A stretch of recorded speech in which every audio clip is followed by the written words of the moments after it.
empowering women in Christ. Hallelujah. Shekinah ന്യൂസിന്റെ എല്ലാ പ്രിയ പ്രേക്ഷകർക്കും നമ്മുടെ കർത്താവായ യേശു ക്രിസ്തുവിന്റെ കൃപയും സമാധാനവും ആശംസിക്കുകയാണ്. പ്രശില്ല പ്രോഗ്രാമിന്റെ ഈ ഒരു എപ്പിസോഡിലേക്ക് എല്ലാവരെയും ഏറ്റവും സ്നേഹത്തോടെ സ്വാഗതം ചെയ്യുന്നു. നമ്മൾ പഠിച്ചുകൊണ്ടിരുന്നത് പഴയ നിയമത്തിലെ ന്യായാധിപന്മാരുടെ പുസ്തകത്തിൽ നമ്മൾ കണ്ടുമുട്ടുന്ന ദബോറയെ കുറിച്ചായിരുന്നു. നമ്മൾ കണ്ടു വളരെയേറെ ഉത്തരവാദിത്വങ്ങൾ ഉള്ളവളായിരുന്നു ദബോറ. അവൾ ഒരു പ്രവാചികയായിരുന്നു, ന്യായാധിപയായിരുന്നു, ഒരു യുദ്ധവീരയായിരുന്നു, അവളൊരു കുടുംബസ്ഥയായിരുന്നു, ഗാനരചയിതാവായിരുന്നു. തന്റെ എല്ലാ ഉത്തരവാദിത്വങ്ങളിലും ഏറ്റവും ഭംഗിയായി വിശ്വസ്തതയായി കർത്താവിനോട് ചേർന്ന് നിന്നവളായിരുന്നു ദബോറ. കഴിഞ്ഞ ആഴ്ചയിൽ നമ്മൾ കണ്ടു ന്യായാധിപന്മാരുടെ പുസ്തകം 5-ാം അധ്യായത്തിൽ ദബോറയുടെ കീർത്തനത്തെ കുറിച്ച്. തന്റെ ജീവിതത്തിലൂടെ കർത്താവ് ചെയ്ത വലിയ കാര്യങ്ങളെ ഓർത്ത്, ഇസ്രായേലിന്റെ ഇടയിൽ കർത്താവ് പ്രവർത്തിച്ച അത്ഭുത പ്രവൃത്തിയെ ഓർത്ത് കർത്താവിന് നന്ദി പറഞ്ഞ് സ്തുതിച്ച് പാടുന്ന ദബോറയാ നമ്മൾ കണ്ടുമുട്ടിയത്. എന്റെ പ്രിയ സഹോദരങ്ങളെ, നമ്മൾ ഓരോരുത്തരുടെയും ജീവിതത്തിൽ എത്രമാത്രം നന്ദിയുള്ളവരായിരിക്കണം നമ്മൾ എന്ന് ദബോറ നമ്മളെ പഠിപ്പിക്കുകയായിരുന്നു. പുതിയ നിയമത്തിൽ അപ്പസ്തോലന്മാരും നമ്മളെ ആവർത്തിച്ച് ഉദ്ബോധിപ്പിക്കുന്ന ഒരു കാര്യമാണ് എല്ലാ കാര്യങ്ങളിലും നമ്മൾ കർത്താവിന് നന്ദി പറയണമെന്നത്. സങ്കീർത്തകനായ ദാവീദ് 9-ാം അധ്യായം 1-ാം വാക്യത്തിൽ ഇപ്രകാരം പറയുന്നുണ്ട്: പൂർണ്ണ ഹൃദയത്തോടെ ഞാൻ കർത്താവിന് നന്ദി പറയും, അവിടുത്തെ അത്ഭുത പ്രവൃത്തികൾ ഞാൻ വിവരിക്കും. ദാവീദ് രാജാവ് പരസ്യമായി പ്രഖ്യാപിക്കുകയാണ്, പൂർണ്ണ ഹൃദയത്തോടെ ഞാൻ കർത്താവിന് നന്ദി പറയുമെന്ന്. പരിശുദ്ധ ബൈബിളിൽ ഉടനീളം കർത്താവിന് നന്ദി പറയേണ്ടതിന്റെ ആവശ്യകതയെ പറ്റി വീണ്ടും വീണ്ടും കർത്താവ് നമ്മളോട് പറയുന്നുണ്ട്. എന്റെ പ്രിയ സഹോദരങ്ങളെ, കർത്താവിന്റെ ഒരു ആഹ്വാനം, അത് നമ്മുടെ ജീവിതത്തിൽ പൂർത്തീകരിക്കുവാനുള്ള ആ ഒരു കൃപ, ആ ഒരു അഭിഷേകത്തിനായി നമുക്ക് പ്രാർത്ഥിക്കാം. കർത്താവിന് നന്ദി പറയാനുള്ള കൃപയ്ക്കായി നമുക്ക് പ്രാർത്ഥിക്കാം. ഒപ്പം ഇന്നത്തെ നമ്മുടെ ശുശ്രൂഷയെ കർത്താവിന് ഭരമേൽപ്പിക്കാം. കർത്താവ് ആഗ്രഹിക്കുന്ന കാര്യങ്ങൾ അതേ രീതിയിൽ നമ്മുടെ ജീവിതത്തിലേക്ക് ഉൾക്കൊള്ളുവാനുള്ള അഭിഷേകത്തിനായി നാം ആയിരിക്കുന്നിടത്തിരുന്ന് പരിശുദ്ധാത്മാവിനെ വിളിച്ച് നമുക്ക് പ്രാർത്ഥിക്കാം. Hallelujah, hallelujah. പരിശുദ്ധാത്മാവേ, ഞങ്ങൾ പ്രാർത്ഥിക്കുകയാണ്. ഞങ്ങളുടെ ഇടയിൽ വ്യാപരിക്കണമേ എന്ന് ഞങ്ങൾ പ്രാർത്ഥിക്കുന്നു. കർത്താവിനോട് നന്ദിയുള്ള ഹൃദയത്തോടെ ആയിരിക്കുവാനുള്ള കൃപ ഞങ്ങൾക്ക് നൽകണമേ എന്ന് ആത്മാവേ ഞങ്ങൾ പ്രാർത്ഥിക്കുകയാണ്. പൂർണ്ണ ഹൃദയത്തോടെ കർത്താവിന് നന്ദി പറയുവാനുള്ള അഭിഷേകം പരിശുദ്ധാത്മാവേ ഞങ്ങൾക്ക് നൽകണമേ എന്ന് പ്രാർത്ഥിക്കുന്നു. ഹല്ലേലൂയ. ദൈവം ചെയ്ത നന്മകൾക്കെല്ലാം നന്ദി പറഞ്ഞിടുവാൻ, ദൈവം ചെയ്ത നന്മകൾക്കെല്ലാം നന്ദി പറഞ്ഞിടുവാൻ. നാവിതു പോരാ, നാളിതു പോരാ, ആയുസ്സുമിതു പോരാ. നാവിതു പോരാ, നാളിതു പോരാ, ആയുസ്സുമിതു പോരാ. Hallelujah, hallelujah. കർത്താവേ, അങ്ങ് ഞങ്ങളുടെ ജീവിതത്തിൽ ചെയ്ത നന്മകൾ ഏറ്റു പറയുവാൻ, കർത്താവേ, ഞങ്ങളുടെ ആയുസ് ഇത് പോരാ എന്ന് ഞങ്ങൾ ഏറ്റു പറയുന്നു. സങ്കീർത്തകനോട് ചേർന്ന് ഞങ്ങൾ പ്രഖ്യാപിക്കുന്നു, കർത്താവേ, ഞങ്ങൾ ജീവിത പാതയിൽ കാലുകളേറെ കുഴഞ്ഞു വീഴാതെ, ജീവിത പാതയിൽ കാലുകളേറെ കുഴഞ്ഞു വീഴാതെ, താങ്ങി നടത്തിയതോർക്കുമ്പോഴെൻ കണ്ണുകൾ നിറയുന്നേ, താങ്ങി നടത്തിയതോർക്കുമ്പോഴെൻ കണ്ണുകൾ നിറയുന്നേ. ദൈവം ചെയ്ത നന്മകൾക്കെല്ലാം നന്ദി പറഞ്ഞിടുവാൻ, ദൈവം ചെയ്ത നന്മകൾക്കെല്ലാം നന്ദി പറഞ്ഞിടുവാൻ. നാവിതു പോരാ, നാളിതു പോരാ, ആയുസ്സുമിതു പോരാ. നാവിതു പോരാ, നാളിതു പോരാ, ആയുസ്സുമിതു പോരാ. നാവിതു പോരാ, നാളിതു പോരാ, ആയുസ്സുമിതു പോരാ. നാവിതു പോരാ, നാളിതു പോരാ, ആയുസ്സുമിതു പോരാ. Hallelujah, hallelujah. ഈശോയേ, അങ്ങ് ചെയ്ത വലിയ അത്ഭുത പ്രവൃത്തികളെ ഓർത്ത് കർത്താവേ ഞങ്ങൾ നന്ദി പറയുകയാണ്. ഞങ്ങളുടെ ജീവിതത്തിൽ, ഞങ്ങളുടെ സമൂഹത്തിൽ അങ്ങ് ചെയ്ത വൻ കാര്യങ്ങളെ ഓർത്ത് കർത്താവേ നന്ദി പറയുന്നു. Hallelujah, hallelujah, hallelujah, hallelujah. പരിശുദ്ധാത്മാവേ ആരാധന. Hallelujah, hallelujah. ഞങ്ങളുടെ പ്രിയപ്പെട്ട അമ്മേ മാതാവേ, കർത്താവിനോട് നന്ദിയുള്ള ഒരു ഹൃദയം സ്വന്തമാക്കുവാൻ അമ്മേ മാതാവേ ഞങ്ങൾ ഓരോരുത്തർക്കും വേണ്ടി പ്രാർത്ഥിക്കണമേ. വിശുദ്ധ യോസേപ്പ് പിതാവേ, തിരുകുടുംബത്തിന്റെ പാലക, ഞങ്ങളുടെ കുടുംബങ്ങൾ എപ്പോഴും കർത്താവിനോട് നന്ദിയുള്ള ഒരു കുടുംബമായി മാറുവാൻ, ആ ഒരു അഭിഷേകം ഞങ്ങൾ പ്രാപിക്കുവാൻ യോസേപ്പ് പിതാവേ ഞങ്ങൾക്ക് വേണ്ടി പ്രാർത്ഥിക്കണമേ. നമുക്ക് ചേർന്ന് പ്രാർത്ഥിക്കാം. നന്മ നിറഞ്ഞ മറിയമേ സ്വസ്തി, കർത്താവ് അങ്ങയോട് കൂടെ സ്ത്രീകളിൽ അങ്ങ് അനുഗ്രഹിക്കപ്പെട്ടവളാകുന്നു. അങ്ങയുടെ ഉദരത്തിൻ ഫലമായി ഈശോ അനുഗ്രഹിക്കപ്പെട്ടവനാകുന്നു. പരിശുദ്ധ മറിയമേ, തമ്പുരാന്റെ അമ്മേ, പാപികളായ ഞങ്ങൾക്ക് വേണ്ടി ഇപ്പോഴും ഞങ്ങളുടെ മരണസമയത്തും തമ്പുരാനോട് അപേക്ഷിക്കണമേ. ആമേൻ. ആമേൻ. യേശു ക്രിസ്തുവിൽ എൻ്റെ പ്രിയ സഹോദരങ്ങളെ, നമ്മൾ ദബോറയുടെ ജീവിതത്തിലൂടെ കർത്താവ് നമുക്ക് നൽകുന്ന പാഠങ്ങളെ ശ്രദ്ധിക്കുകയായിരുന്നു. ആ ദബോറയുടെ ജീവിതത്തിലൂടെ കർത്താവ് നൽകുന്ന ആഹ്വാനങ്ങളെ കുറിച്ച് നമ്മൾ പഠിച്ചു വരികയായിരുന്നു. നമ്മൾ കണ്ടു, ഇസ്രായേൽ ജനം കർത്താവിനെതിരെ തിന്മ ചെയ്തപ്പോൾ കർത്താവ് അവരെ കാനാൻ രാജാവായ യാബിന് വിട്ടുകൊടുക്കുകയാണ്. യാബിന്റെ സേനാധിപതിയായിരുന്ന സിസേറയുടെ നേതൃത്വത്തിൽ 20 വർഷത്തോളം വളരെ ക്രൂരമായി ഇസ്രായേൽ ജനത്തിന് പീഡനങ്ങൾ ഏൽക്കേണ്ടതായി വന്നു. 20 വർഷങ്ങൾക്ക് ശേഷം അവർ കർത്താവിലേക്ക് മടങ്ങി വരികയാണ്. കർത്താവിനോട് സഹായത്തിനായി വിളിച്ചപേക്ഷിക്കുകയാണ്. അപ്പോൾ അതിനുത്തരമായി കർത്താവ് അവരുടെ ഇടയിൽ നിന്ന് തന്നെ പ്രവാചികയായി, ന്യായാധിപയായി ദബോറയെ ഉയർത്തുകയാണ്. ഇതൊക്കെ നമ്മൾ കണ്ട കാര്യങ്ങളാണ്. നമുക്ക് ന്യായാധിപന്മാരുടെ പുസ്തകം 4-ാം അധ്യായം അതിൽ 6-ാം വാക്യത്തിലേക്ക് കടന്നു വരാം. ഈ ഒരു പ്രതിസന്ധിയുടെ സമയത്ത് കർത്താവ് ദബോറയിലൂടെ അവിടെ ഇസ്രായേൽ ജനത്തിനിടയിൽ വലിയൊരു അത്ഭുത കൃത്യം ചെയ്യുകയാണ്. അതാണ് 4-ാം അധ്യായം 6-ാം വാക്യത്തിന്റെ 2-ാം ഭാഗത്ത് കർത്താവ് പറയുന്നത്. അവൾ അബിനോവാമിന്റെ മകനായ ബാറക്കിനെ അവൾ ദബോറ അബിനോവാമിന്റെ മകനായ ബാറക്കിനെ നഫ്താലിയിലെ കേദേശിൽ നിന്ന് ആളയച്ച് വരുത്തി പറഞ്ഞു. നഫ്താലിയിലെ കേദേശിൽ നിന്ന് ആളയച്ച് വരുത്തി പറഞ്ഞു. ഇസ്രായേലിന്റെ ദൈവമായ കർത്താവ്, ഇസ്രായേലിന്റെ ദൈവമായ കർത്താവ് നിന്നോട് ആജ്ഞാപിക്കുന്നു. ഇവിടെ ദബോറയിലൂടെ കർത്താവ് ബാറക്കിന് ഒരു അരുളപ്പാട് കൊടുക്കുകയാണ്. ഇസ്രായേൽ ദേശത്തെ ആ ഒരു അടിമത്തത്തിൽ നിന്ന് മോചിപ്പിക്കാനായി, അവരെ നയിക്കുവാനായി ബാറക്കിനോട് ആവശ്യപ്പെടുകയാണ്. തുടർന്ന് ബാറക്ക് ചെയ്യേണ്ടതായ എല്ലാ കാര്യങ്ങളും ദബോറയിലൂടെ കൃത്യമായി കർത്താവ് വിവരിക്കുന്നുണ്ട്. അവർ പോകേണ്ട വഴി എന്താണെന്ന് കൃത്യമായി കർത്താവ് പറഞ്ഞു കൊടുക്കുന്നുണ്ട്. എന്നിട്ട് അവസാനം പറയുകയാണ്, 7-ാം വാക്യത്തിന്റെ അവസാന ഭാഗത്ത് കർത്താവ് വീണ്ടും ബാറക്കിനോട് പറയുകയാണ്, ഞാൻ അവനെ അതായത് സിസേറയെ, കർത്താവ് പറയുകയാണ്, കർത്താവ് സിസേറയെ നിന്റെ കയ്യിൽ ഏൽപ്പിച്ചു തരും. ബാറക്കിന്റെ കയ്യിൽ സിസേറയെ കർത്താവ് ഏൽപ്പിച്ചു തരുമെന്ന വാഗ്ദാനം കർത്താവ് അവിടെ നൽകുകയാണ്. എന്നാൽ ഇവിടെ എന്താണ് സംഭവിച്ചത്? തുടർന്ന് അടുത്ത വാക്യത്തിൽ കർത്താവിന്റെ വചനം നമുക്ക് വലിയൊരു മുന്നറിയിപ്പ് നൽകുന്നുണ്ട്. 8-ാം വാക്യത്തിൽ ഇപ്രകാരമാണ് എഴുതി വെച്ചിരിക്കുന്നത്. ബാറക്ക് അവളോട് പറഞ്ഞു. ബാറക്ക് ഇതെല്ലാം കേട്ടിട്ട് ദബോറയോട് പറയുകയാണ്, നീ എന്നോട് കൂടെ വന്നാൽ ഞാൻ പോകാം, ഇല്ലെങ്കിൽ ഞാൻ പോവുകയില്ല. എന്റെ പ്രിയ സഹോദരങ്ങളെ, ഇവിടെ കർത്താവ് കൃത്യമായി എന്താണ് ചെയ്യേണ്ടതെന്ന് ബാറക്കിന് വിവരിച്ചു കൊടുക്കുന്നുണ്ട്. കർത്താവ് അവന്റെ കൂടെയുണ്ടെന്ന് ദബോറയിലൂടെ കർത്താവ് പറഞ്ഞു കൊടുക്കുന്നുണ്ട്. എന്നാൽ ഇതെല്ലാം കേട്ടിട്ടും ബാറക്കിന്റെ റെസ്പോൺസ് എന്തായിരുന്നു? ബാറക്ക് പറയുകയാണ്, ദബോറ എന്റെ കൂടെ വന്നാൽ ഞാൻ പോവാം. കർത്താവ് പറഞ്ഞ ഒരു കാര്യം അനുസരിക്കാൻ ഇവിടെ ബാറക്കിന് കഴിയാതെ പോവുകയാണ്. ദബോറയിലൂടെ ആണ് കർത്താവ് പ്രവർത്തിക്കുള്ളൂ എന്ന് ബാറക്ക് വിചാരിക്കുകയാണ്. ദബോറയുണ്ടെങ്കിലാണ് കർത്താവിന് അവിടെ അത്ഭുതങ്ങൾ ചെയ്യാൻ സാധിക്കൂ എന്ന് ബാറക്ക് ചിന്തിക്കുകയാണ്.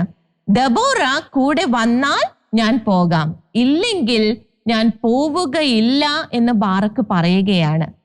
ഇവിടെ എൻ്റെ പ്രിയ സഹോദരങ്ങളെ, നാം ഓരോരുത്തർക്കും വലിയൊരു പാഠം കർത്താവ് നൽകുന്നുണ്ട്. കർത്താവ് നാം ഓരോരുത്തരോടും ഇതുപോലെ പല കാര്യങ്ങളും പറഞ്ഞിട്ടുണ്ട്.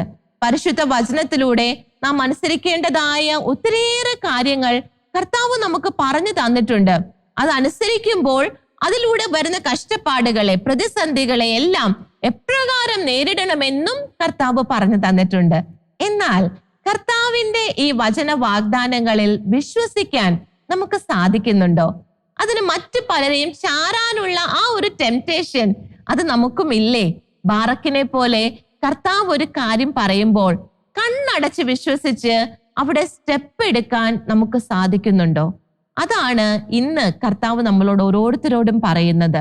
തൊട്ടടുത്ത വാക്യത്തിൽ കർത്താവിന്റെ തീരുമാനം എന്തെന്ന്, കർത്താവിന്റെ ആ ഒരു നിശ്ചയം എന്തെന്ന് ദബോറയിലൂടെ ബാറക്ക് വീണ്ടും കേൾക്കുകയാണ്. 9-ാം വാക്യം നമുക്ക് ശ്രദ്ധിക്കാം. അപ്പോൾ അവൾ പറഞ്ഞു, അപ്പോൾ ദബോറ പറഞ്ഞു, ഞാൻ തീർച്ചയായും നിന്നോട് കൂടെ പോരാം.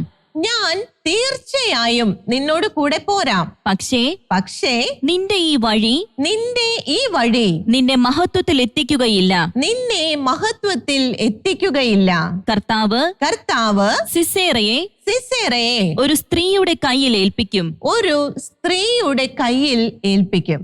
നമ്മൾ 7-ാം വാക്യത്തിൽ കണ്ടതാണ് കർത്താവ് സിസേറയെ ബാറക്കിന്റെ കയ്യിൽ ഏൽപ്പിച്ചു തരുമെന്ന് പറഞ്ഞതാണ്. എന്നാൽ ആ ഒരു ഉത്തരവാദിത്വം ഏറ്റെടുക്കാൻ, ആ ഒരു വചന വാഗ്ദാനം പ്രാപിക്കാൻ ബാറക്കിന് സാധിച്ചില്ല.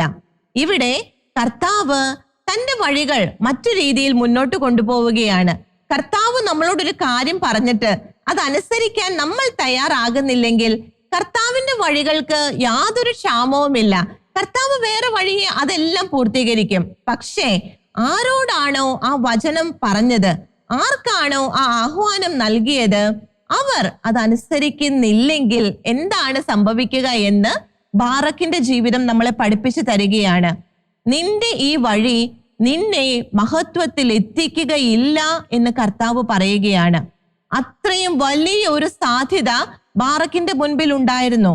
എന്നാൽ ബാറക്ക് അത് തിരസ്കരിച്ചപ്പോൾ കർത്താവ് പറയുകയാണ്, ഈ വഴി നിന്നെ മഹത്വത്തിൽ എത്തിക്കുകയില്ല. പകരം സിസേറയെ ഒരു സ്ത്രീയുടെ കൈകളിൽ കർത്താവ് ഏൽപ്പിച്ചു കൊടുക്കുകയാണ്. എന്താണ് പ്രിയപ്പെട്ടവരെ, ഈ ഒരു സ്ത്രീയെ കുറിച്ചാണ് തുടർന്ന് നമ്മൾ പഠിക്കുവാനായി പോകുന്നത്. ബാറക്കിന്റെ ജീവിതത്തിൽ കർത്താവിന്റെ ആ ഒരു കൽപ്പനയെ ബാറക്ക് നിരാകരിച്ചപ്പോൾ, അതിനെ തിരസ്കരിച്ചപ്പോൾ ബാറക്കിന്റെ ജീവിതത്തിൽ അതിൻ്റെതായ ഭവിഷ്യത്തുകൾ ഉണ്ടാവുകയാണ്. എന്നാൽ ഇവിടെ കർത്താവ് മറ്റൊരു സ്ത്രീയെ ഇവിടെ കടത്തിക്കൊണ്ട് വരുന്നുണ്ട്. ആ സ്ത്രീയെ കുറിച്ചാണ് നമ്മൾ അടുത്തതായി പഠിക്കാനായി പോകുന്നത്.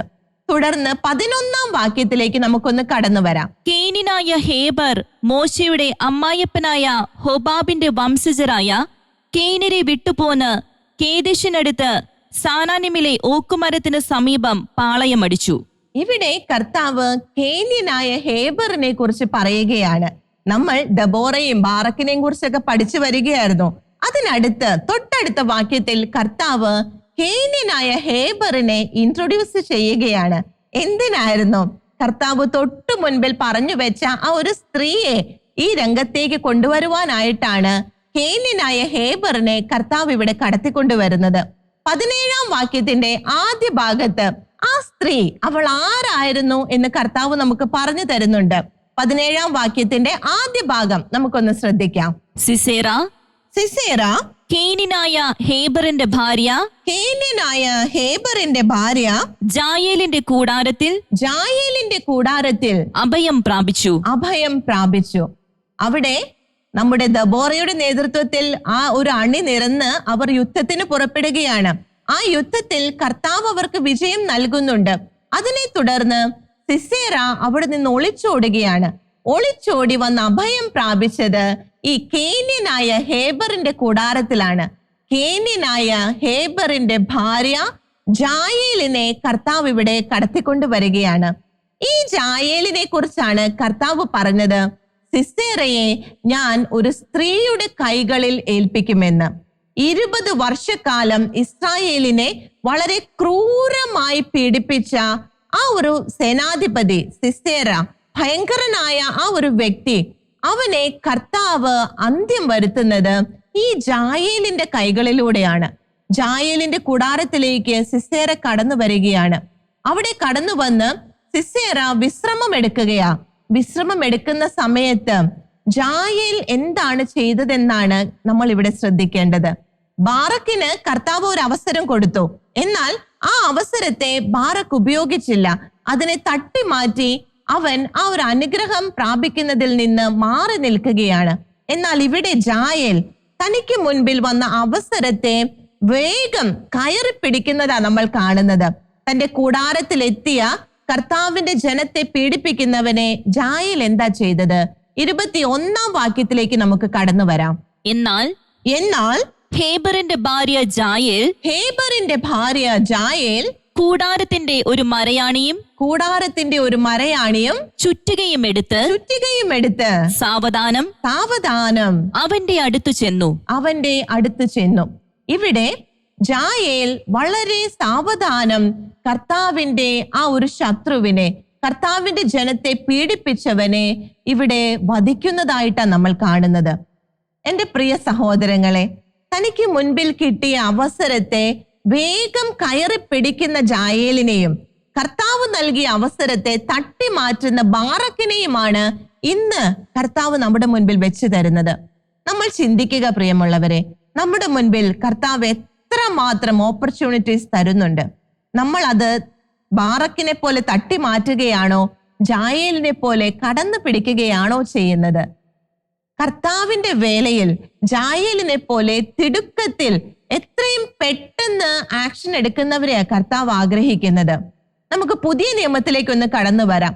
നമ്മുടെ അപ്പസ്തോലന്മാരുടെ എല്ലാവരുടെയും ജീവിതത്തിൽ ഈ ഒരു തിടുക്കം നമുക്ക് കാണുവാനായി സാധിക്കും. തങ്ങളുടെ മുൻപിൽ വരുന്ന അവസരങ്ങളെ വേഗം കയറി പിടിച്ച് അവർ സുവിശേഷ വേല വളരെ വേഗത്തിലാക്കുന്നത് നമുക്ക് കാണുവാനായി സാധിക്കും. ഇവിടെ കൊറിന്തോസുകാർക്ക് എഴുതിയ 1-ാം ലേഖനത്തിൽ പൗലോസ് ശ്ലീഹ ഇതുമായി ബന്ധപ്പെട്ട ഒരു കാര്യം പറയുന്നുണ്ട്. 16-ാം അധ്യായം 9-ാം വാക്യം നമുക്കൊന്ന് ശ്രദ്ധിക്കാം. ഫലപ്രദമായ പ്രവർത്തനത്തിനുള്ള ഒരു വലിയ വാതിൽ എനിക്ക് തുറന്നു കിട്ടിയിട്ടുണ്ട്. എന്റെ പ്രിയ സഹോദരങ്ങളെ, അങ്ങനെ ഒരു വാതിൽ കാണുമ്പോഴേക്കും പൗലോസ് ശ്ലീഹ ആ അവസരത്തെ വേഗം കയറി പിടിക്കുകയാണ്. ആ വാതിലിലൂടെ വേഗം കടന്ന് സുവിശേഷ വേലയ്ക്ക് എത്രയും പെട്ടെന്ന് അത് ചെയ്യുവാനുള്ള കാര്യങ്ങൾ ക്രമീകരിക്കുകയാണ്. ഫലപ്രദമായ ഒരു വലിയ വാതിൽ എനിക്ക് തുറന്നു കിട്ടിയിട്ടുണ്ട്. ആ തുറന്നു കിട്ടിയ വാതിലിനെ ഏറ്റവും ഫലപ്രദമായി ഉപയോഗിക്കുന്ന പൗലോസ് ശ്ലീഹയെ തുടർന്ന് പരിശുദ്ധ വചനം നമുക്ക് മുൻപിൽ കാണിച്ചു തരുന്നത്. അപ്പസ്തോലന്മാരെല്ലാവരും ഇങ്ങനെ തന്നെയായിരുന്നു. തോമാസ് ശ്ലീഹ നമ്മുടെ ഇടയിലേക്ക്, നമ്മുടെ നാട്ടിലേക്ക് കടന്നു വന്നു. എങ്ങനെയാണ് തോമാസ് ശ്ലീഹയ്ക്ക് ഇവിടെ സുവിശേഷം പ്രചരിപ്പിക്കുവാൻ സാധിച്ചത്? തനിക്ക് മുൻപിൽ കിട്ടിയ അവസരങ്ങളെ എല്ലാം തോമാസ് ശ്ലീഹ വേഗം കയറി പിടിക്കുകയായിരുന്നു. അതൊന്നും തോമാസ് ശ്ലീഹ തിരസ്കരിച്ചിട്ടില്ല, ഒന്നും ഉപേക്ഷിച്ചിട്ടില്ല, എല്ലാം കയറി പിടിച്ചു. അപ്പോഴാണ് കർത്താവിന്റെ വചനത്തിന് ഇത്രയും വലിയ സ്വീകാര്യത നമ്മുടെ ഈ നാട്ടിൽ ലഭിച്ചത്. വിശുദ്ധാത്മാക്കൾ എല്ലാവരും ഇത് തന്നെയാണ് നമുക്ക് കാണിച്ചു തരുന്നത്. തങ്ങളുടെ മുൻപിൽ തുറന്നു കിട്ടുന്ന വാതിലുകൾ, തങ്ങളുടെ മുൻപിൽ കർത്താവ് ഒരുക്കി തരുന്ന അവസരങ്ങൾ, അതെല്ലാം അവർ വേഗം ഉപയോഗിക്കുകയാണ്. അതിന്റെ മാക്സിമം അവരത് യൂട്ടിലൈസ് ചെയ്യുകയാണ്. എന്റെ പ്രിയ സഹോദരങ്ങളെ, നമുക്ക് മുൻപിലും ഒത്തിരിയേറെ വാതിലുകൾ തുറന്നു കിടക്കുന്നുണ്ട്. അതിലൂടെയെല്ലാം എത്രമാത്രം മുന്നോട്ട് പോകാൻ നമുക്ക് സാധിക്കുന്നുണ്ട്. നമ്മൾ ചിന്തിക്കണം. ആ ഒരു കൃപയ്ക്കായി നമ്മൾ പ്രാർത്ഥിക്കണം. നമുക്ക് മുൻപിൽ കർത്താവ് നൽകുന്ന അവസരങ്ങളെ ഏറ്റവും പ്രയോജനപ്പെടുത്താൻ ജായേലിനെ പോലെ അതെല്ലാം വേഗം കൈയടക്കാൻ നമുക്ക് സാധിക്കണം. വീണ്ടും ഇതേ കാര്യം തന്നെ പുതിയ നിയമത്തിൽ അപ്പസ്തോലന്മാർ നമ്മളോട് ആഹ്വാനം ചെയ്യുന്നുണ്ട്. പൗലോസ് ശ്ലീഹ കൊളോസോസുകാർക്ക് എഴുതിയ ലേഖനം 4-ാം അധ്യായം അതിന്റെ 5-ാം വാക്യത്തിന്റെ അവസാന ഭാഗത്ത് കർത്താവിന്റെ വചനം നമ്മളോട് പറയുകയാണ്, സമയം പൂർണ്ണമായും പ്രയോജനപ്പെടുത്തുക. നമുക്ക് മുൻപിൽ കിട്ടുന്ന അവസരങ്ങളെ മാക്സിമം പ്രയോജനപ്പെടുത്തുക. കർത്താവ് നൽകിയിരിക്കുന്ന സാധ്യതകളെ നമ്മൾ ഏറ്റവും നന്നായി ഉപയോഗിക്കുക. അപ്പോഴാണ് കർത്താവിന്റെ ആ ഒരു ഹിതം കർത്താവിന്റെ ആ ഒരു ഹിതത്തിനനുസരിച്ച് കാര്യങ്ങൾ ക്രമപ്പെടുക. അല്ലെങ്കിൽ കർത്താവിന് മറ്റു വഴികൾ ഉണ്ടാകാം. എന്നാൽ നമ്മിലൂടെ പൂർത്തീകരിക്കപ്പെടേണ്ടവ നമ്മിലൂടെ തന്നെ പൂർത്തീകരിക്കപ്പെട്ടില്ലെങ്കിൽ നമുക്കാണ് സഹോദരങ്ങളെ പ്രശ്നം വരിക. നമുക്കാണ് ആ ഒരു അനുഗ്രഹം നഷ്ടമാവുക. ഇവിടെ ബാറക്കിന് സംഭവിച്ചതുപോലെ നമ്മുടെ ജീവിതങ്ങളിൽ സംഭവിക്കാൻ ഇടയാകരുത്. വളരെ ശ്രദ്ധയോടെ നമുക്ക് നൽകപ്പെട്ടിരിക്കുന്ന സമയം, നമുക്ക് നൽകപ്പെട്ടിരിക്കുന്ന സാധ്യതകളെ നമുക്ക് ഏറ്റവും നന്നായി പ്രയോജനപ്പെടുത്താം. പൗലോസ്ലീഹ എഫേസോസുകാർക്ക് എഴുതിയ ലേഖനം 5-ാം അധ്യായം 16-ാം വാക്യത്തിൽ പൗലോസ്ലീഹ വീണ്ടും നമ്മളോട് പറയുകയാണ്, ഇപ്പോൾ തിന്മയുടെ ദിനങ്ങളാണ്. ഇപ്പോൾ തിന്മയുടെ ദിനങ്ങളാണ്. നിങ്ങളുടെ സമയം പൂർണ്ണമായും പ്രയോജനപ്പെടുത്തുവിൻ. ഈ കാലഘട്ടത്തോട് നാം ഓരോരുത്തരോടും പൗലോസ്ലീഹായിലൂടെ കർത്താവ് പറയുകയാണ്, ഇപ്പോൾ തിന്മയുടെ ദിനങ്ങളാണ്. നമ്മുടെ ചുറ്റും അത് നമ്മൾ കണ്ടുകൊണ്ടിരിക്കുന്നവരാണ്. വീണ്ടും വചനം പറയുന്നു, നിങ്ങൾക്ക് കിട്ടിയ സമയം അത് പൂർണ്ണമായും പ്രയോജനപ്പെടുത്തുവിൻ. കർത്താവിന്റെ ഈ ഒരു ആഹ്വാനം നമ്മുടെ ജീവിതങ്ങളിലേക്ക് നമുക്ക് സ്വീകരിക്കാം. അതനുസരിച്ച് നമ്മുടെ ജീവിതങ്ങളെ നമുക്ക് ക്രമീകരിക്കാം. കർത്താവ് നൽകിയിരിക്കുന്ന അവസരങ്ങളെ മാക്സിമം പ്രയോജനപ്പെടുത്താൻ, സാധ്യതകളെ ഏറ്റവും നന്നായി ഉപയോഗിക്കുവാൻ, സമയം പൂർണ്ണമായും പ്രയോജനപ്പെടുത്തുവാൻ ആ ഒരു കൃപയ്ക്കായി നമുക്ക് പ്രാർത്ഥിക്കാം. കർത്താവിന്റെ ഈ ഒരു ആഹ്വാനത്തെ ഓർത്ത് നമുക്ക് നന്ദി പറയാം. അനുദിനം നമ്മളെ വചനത്തിലൂടെ നയിക്കുന്ന കർത്താവിന്റെ സ്നേഹത്തെ ഓർത്ത് നമുക്ക് നന്ദിയുള്ളവരായിരിക്കാം. നാം ആയിരിക്കുന്നിടത്തിരുന്ന് നമുക്ക് ഒരു പുതുക്കത്തിനായി നമ്മുടെ ജീവിതം പുതിയൊരു രീതിയിൽ മുന്നോട്ട് കൊണ്ടുപോകുവാൻ, സമയം പൂർണ്ണമായും പ്രയോജനപ്പെടുത്തിക്കൊണ്ട് നമ്മുടെ ജീവിതങ്ങളെ മുന്നോട്ട് കൊണ്ടുപോകാനുള്ള കൃപയ്ക്കായി നമുക്ക് പ്രാർത്ഥിക്കാം. നാം ആയിരിക്കുന്നിടത്തിരുന്ന് നമുക്ക് സ്തുതിച്ച് ആരാധിക്കാം. Hallelujah, hallelujah. കർത്താവേ, ഞങ്ങൾ പ്രാർത്ഥിക്കുന്നു, ഞങ്ങൾക്കൊരു പുതുക്കം നൽകണമേ എന്ന് പ്രാർത്ഥിക്കുന്നു. സമയം പൂർണ്ണമായും പ്രയോജനപ്പെടുത്തുന്നവരായി ഞങ്ങൾ മാറട്ടെ എന്നപ്പാ ഞങ്ങൾ പ്രാർത്ഥിക്കുകയാണ്. Hallelujah, hallelujah. ഈശോയെ, ഞങ്ങളെ നവീകരിക്കണമേ, ഞങ്ങളെ പുതുതാക്കണമേ എന്ന് പ്രാർത്ഥിക്കുന്നു. Hallelujah, hallelujah. കർത്താവേ, അങ്ങ് ഏൽപ്പിച്ചിരിക്കുന്ന ഉത്തരവാദിത്വങ്ങൾ അത് ഏറ്റവും നന്നായി ചെയ്യുവാനുള്ള കൃപയ്ക്കായി ഞങ്ങൾ പ്രാർത്ഥിക്കുന്നു. Hallelujah, hallelujah. ഈശോയെ നന്ദി. മനസ്സൊരുക്കുക നാം ഒരു പുതുക്കത്തിനായി, കർത്തനേശു സാക്ഷികളായി. മനസ്സൊരുക്കുക നാം ഒരു പുതുക്കത്തിനായി, കർത്തനേശു സാക്ഷികളായി. ഒത്തുചേർന്നിടാം, ഒത്തുപാടിടാം തന്റെ നാമ മഹത്വത്തിനായി. ഒത്തുചേർന്നിടാം, ഒത്തുപാടിടാം തന്റെ നാമ മഹത്വത്തിനായി. Hallelujah, hallelujah. ഈശോയെ, ഞങ്ങൾ ഒത്തൊരുമിച്ച് പ്രാർത്ഥിക്കുകയാണ്. കർത്താവ്, അങ്ങ് ഞങ്ങളോട് കൽപ്പിച്ചതുപോലെ ഞങ്ങളുടെ സമയത്തെ പൂർണ്ണമായും പ്രയോജനപ്പെടുത്തുന്നവരായി ഞങ്ങൾ മാറട്ടെ അപ്പാ. അതിനുള്ള ജ്ഞാനം, അതിനുള്ള അഭിഷേകം നൽകണമേ എന്ന് ഞങ്ങൾ പ്രാർത്ഥിക്കുന്നു. ഹല്ലേലൂയ.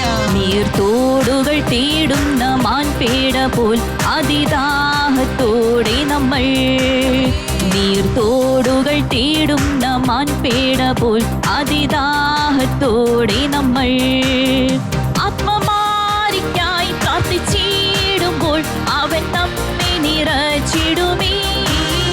ആത്മമാരിക്കായി പ്രാർത്ഥിച്ചിടുമ്പോൾ അവൻ നമ്മെ നിറച്ചിടുമേ. മനസ്സൊരുക്കുക നാം ഒരു പുതുക്കത്തിനായി, കർത്തനേശു സാക്ഷികളായി. മനസ്സൊരുക്കുക നാം ഒരു പുതുക്കത്തിനായി, കർത്തനേശു സാക്ഷികളായി. ഒത്തുചേർന്നിടാം, ഒത്തുപാടിടാം തന്റെ നാമ മഹത്വത്തിനായി. ഒത്തുചേർന്നിടാം, ഒത്തുപാടിടാം തന്റെ നാമ മഹത്വത്തിനായി. ഒത്തുചേർന്നിടാം, ഒത്തുപാടിടാം തന്റെ നാമ മഹത്വത്തിനായി.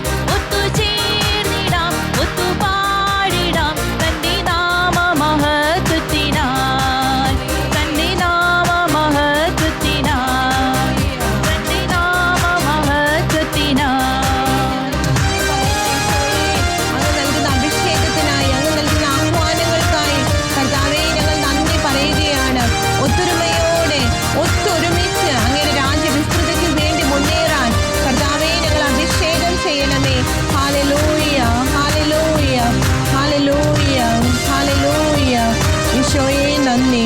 ഈശോയെ നന്ദി, ഈശോയെ ആരാധന.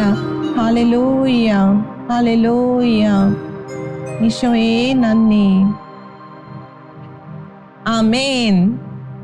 എൻ്റെ പ്രിയ സഹോദരങ്ങളെ, ജായേലിലൂടെ കർത്താവ് നമ്മളോട് പറഞ്ഞതുപോലെ നമുക്ക് ലഭിക്കുന്ന അവസരങ്ങൾ അത് ഏറ്റവും നന്നായി പ്രയോജനപ്പെടുത്തുന്നവരായി നമുക്ക് മാറാം.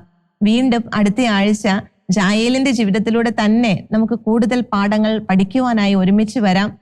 കർത്താവ് എല്ലാവരെയും സമൃദ്ധമായി അനുഗ്രഹിക്കട്ടെ. നിങ്ങളുടെ അഭിപ്രായങ്ങളും പ്രാർത്ഥനാ നിയോഗങ്ങളും ഞങ്ങളെ അറിയിക്കുക. ഞങ്ങളുടെ നമ്പർ 9495219811. ഞങ്ങളുടെ ഇമെയിൽ priscilla@gmail.com. ഞങ്ങളുടെ address പ്രിഷില്ല Shekinah news, Thalikkode, Pattikkad PO, Thrissur, Kerala 680652.